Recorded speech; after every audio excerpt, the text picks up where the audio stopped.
Hey folks, welcome back to the golocopodcast YouTube channel. My name is Adrian. I'm a level 9 local guide from Malaysia. And if you're watching this from the previous videos, yes, I'm repeating myself yet again. I'm here with Peter. He's a level 7 local guide from Clitheroe. And we're here exploring the Christmas markets. This is part 3. So the previous 2 parts covered different areas of the markets because they're all spread out across Manchester. The first section covered King Street and St. Anne's Square. Second video covered the New Cathedral Street as well as the Cathedral Gardens. Yep, and Exchange Square. Exchange Square, yep. And this third video here, we are going to be covering or walking down Market Street, which is down here, heading towards the Piccadilly Gardens. So there should be more to see here because obviously Piccadilly Gardens is much bigger and I think there's more stalls there as well. But I think more food and drinks as well. There's more food and drinks and a lot of activity, I think, as well. Yeah. Lots of things happening. And some of the stalls there are they look like Christmas market stalls, but they're there year round.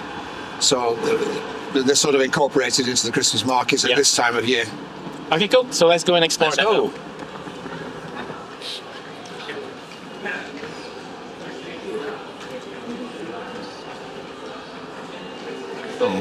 Pick and mix takes me back to the days when we used to go as children to Woolworths, which is no longer here, and pick a pound's worth of sweets. More garden furniture.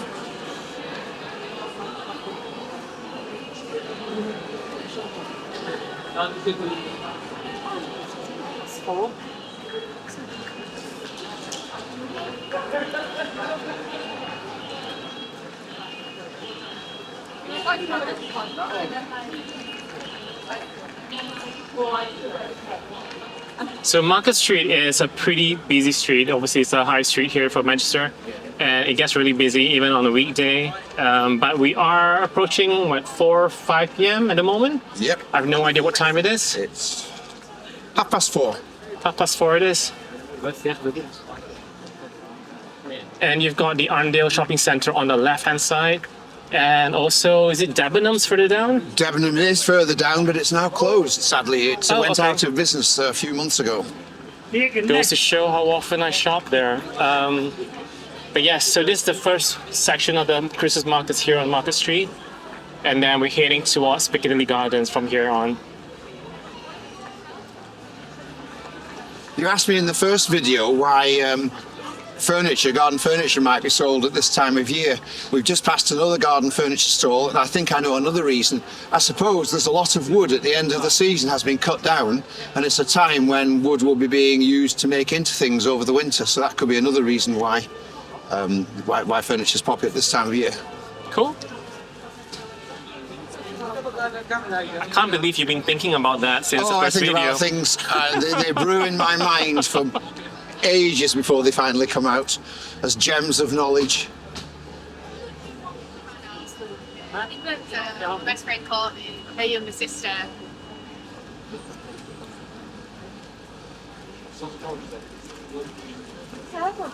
So you may have noticed that some of the stalls here do repeat themselves across the various bits.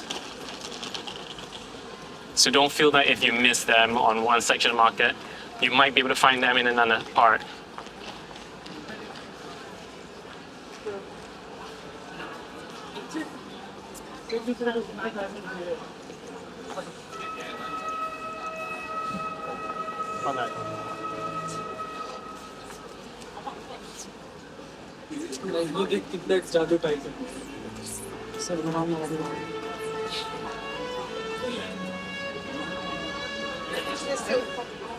We've got some street performers there behind us. No, it's really hot.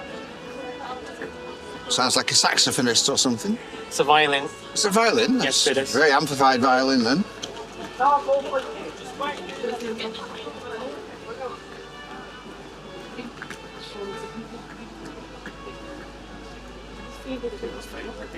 What is this?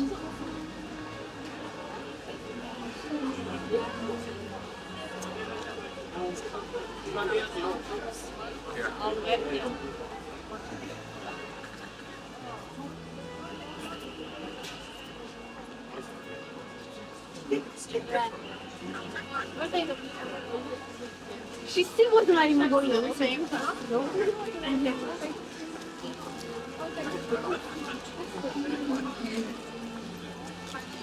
So as we walk towards Piccadilly Gardens, I got questions for you. For me? I do. I always have questions. And it's related to the Manchester Christmas market. So some of the things I've been reading online, there's a few criticisms of the Manchester Christmas markets, and I wanted to know whether you think they are valid or not. So, criticism number one, people have been saying that the prices have gone up too high and it's quite expensive. So, although it is nice, it is quite an expensive time out. I think that's probably a criticism that could be had worldwide and shop-wide as well, not just at the market, because the whole world is suffering from economic problems at the moment. So raising expenditure is just one of those facts of life. I think proportionately they're just as expensive or just as cheap as they used to be. Cool. Sorry, just going to cut back to that because we are actually finished on the Market Street and we're heading towards Piccadilly Gardens at the moment. I'll start the next question once we get to the gardens itself. Right.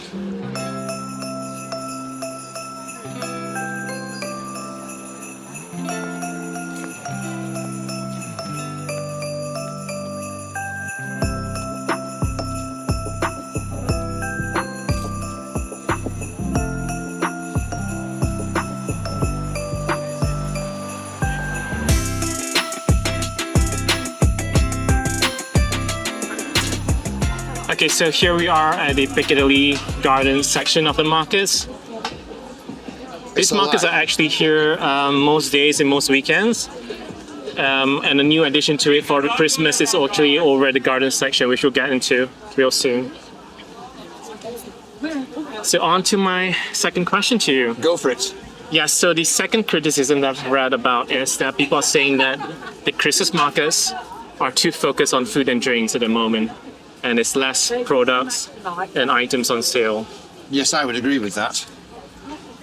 And I think the food and drink is becoming ubiquitous. They used to be originally the German Christmas markets, and they had a feel of German food, and then later expanded to foreign food of various sorts.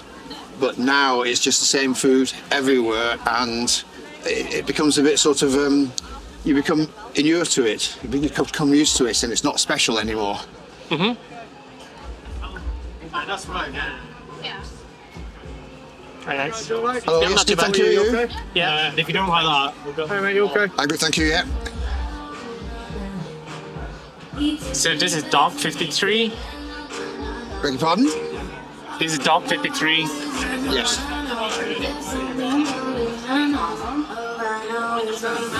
I'll just do a quick pan around, I think. I like the little pods on the left where you can sit on your own.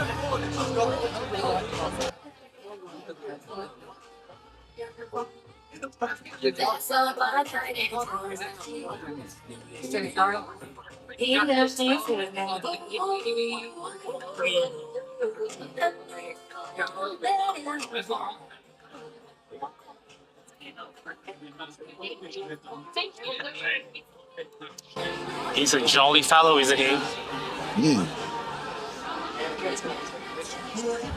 So back to my question on the food and drinks though. Okay. Is it a bad thing if it's too focused on food and drinks?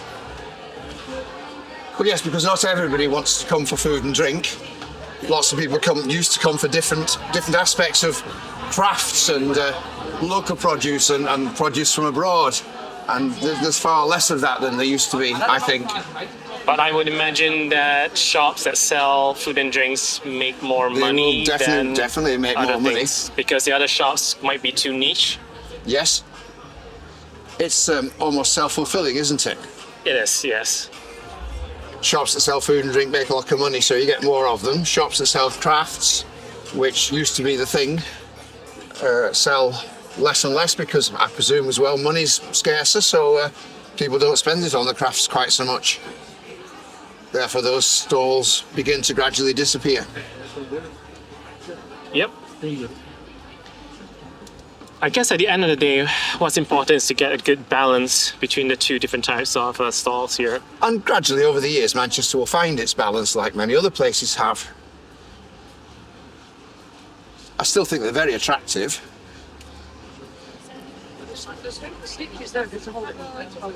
Actually, the short notice changed the time.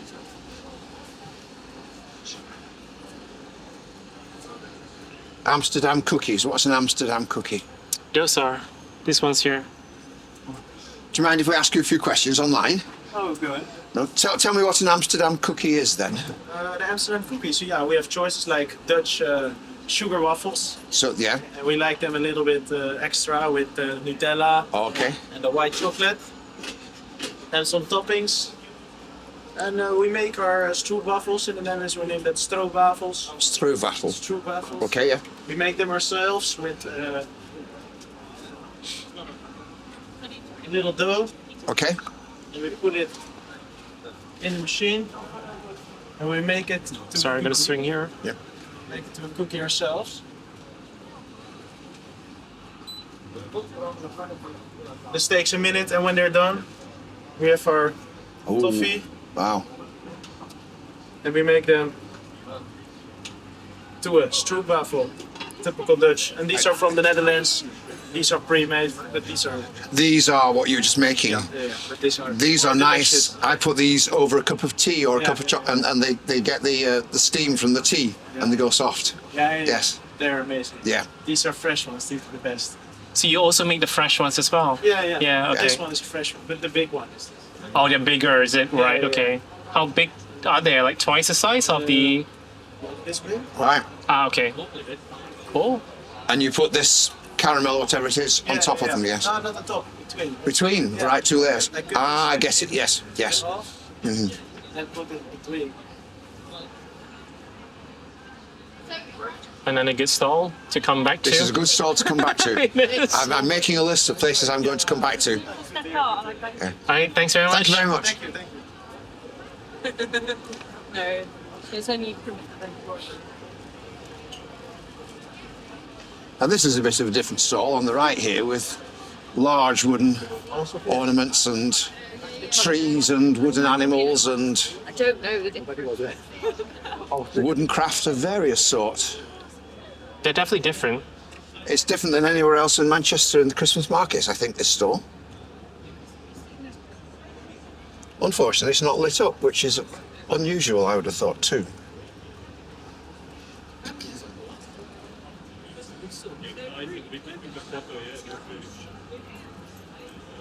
Oh.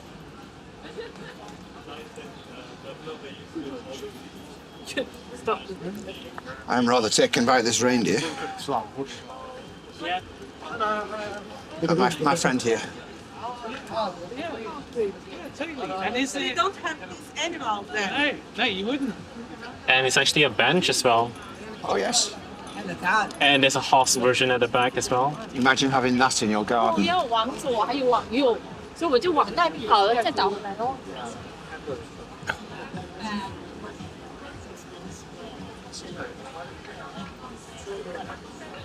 So let's go to the right first. Okay.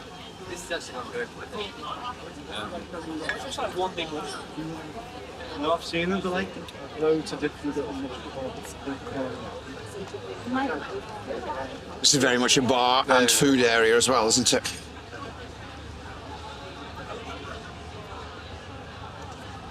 It's a whole vegan stall there, whole vegan stall for bratwurst.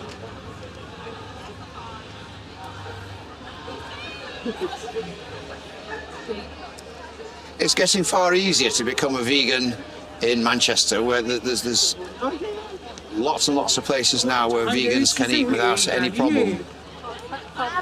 Yep, that's definitely true.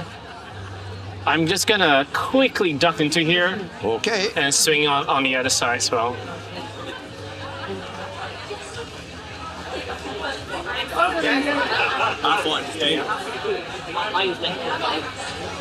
Is it literally near the ruin?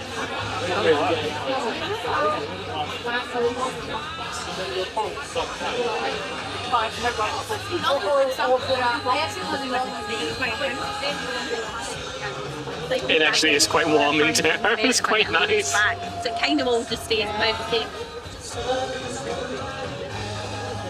There's live music as well.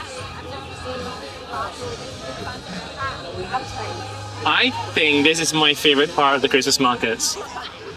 So yeah, I think this is one of the liveliest areas of Manchester Christmas markets. It's got a real buzz about it. It's even got live music about to start over to our right. We're gonna slowly turn together as we pan around and show you the different places. But yeah, I think this is a nice area. It's wide and open.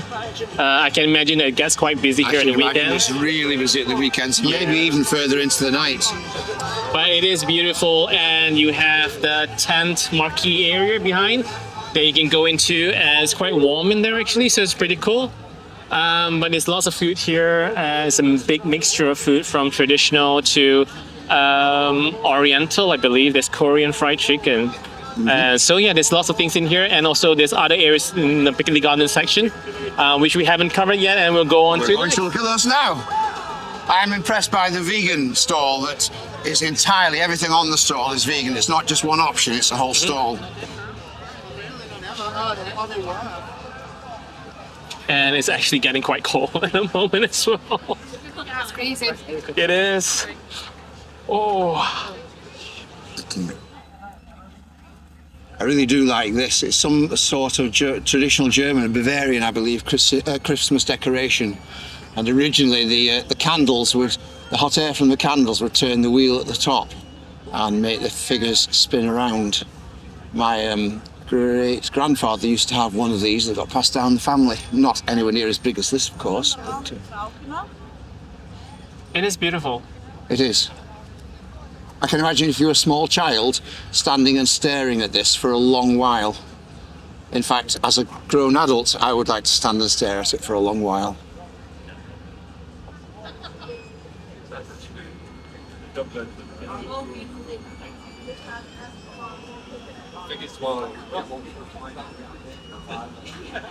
And this is actually the last section of the Christmas markets here in Piccadilly Gardens.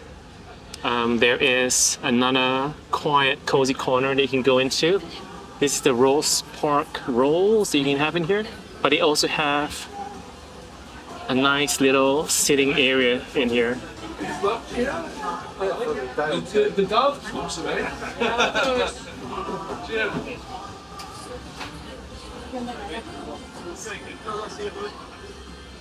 The Dirty Chicken Company. We don't want them clean, we want them dirty. We want them as dirty as possible.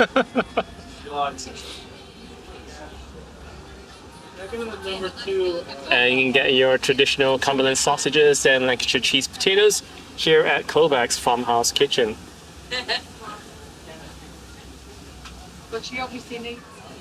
And that's it, folks. This is all the Christmas stalls over here at Piccadilly Gardens. I hope you enjoyed this third video, and do go and check out the other two videos as well. And basically, yeah, that's everything here for Christmas markets in Manchester. I hope you enjoyed it. My name's Adrian. I'm a level 9 local guide from Malaysia. And this is Peter, level 7 local guide from very near here, Clitheroe, about 45 kilometres north of Manchester. It's been great to talk to you. Do come and visit. I really recommend.